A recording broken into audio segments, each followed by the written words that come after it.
सब अनोखर संतान रे, जुड़ मिल सब बोला सतनाम रे, जय बोला सतनाम रे। सतनाम सतनाम सतनाम रे, सतनाम सतनाम सतनाम रे।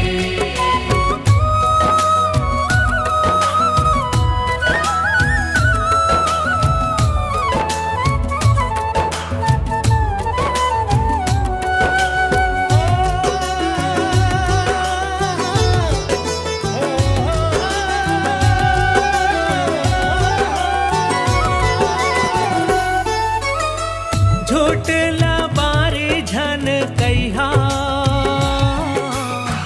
पर के धन अपन झन कहिया, दुराचार लापन छोड़ा, शिक्षा ला तुम अपनावा।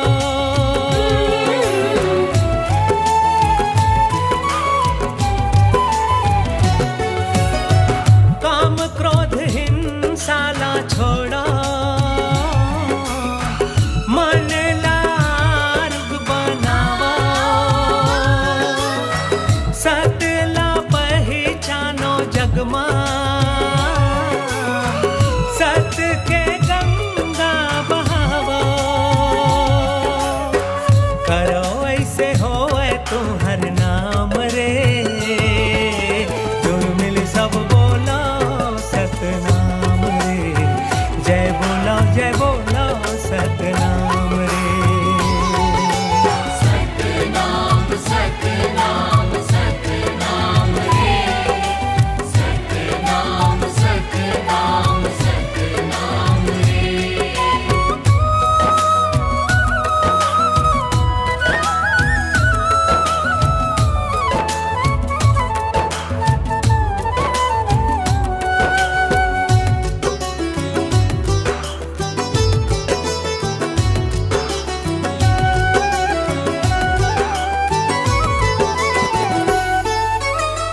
रीत ये भेद भाव के, मन ले अब तो मिटावा, जीव के बलि झन चढ़ावा,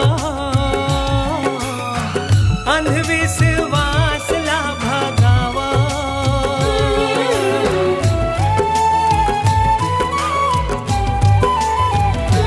हो मनखे बन के जन्मे होता, मनखे बन के सब रहा, मांस मंदिराला छोड़ा, जिंदगी ला सो घर बनावा। सब मनखे एक समान रे, जुड़ मिल सब बोला सतनाम रे, जय बोला सतनाम रे।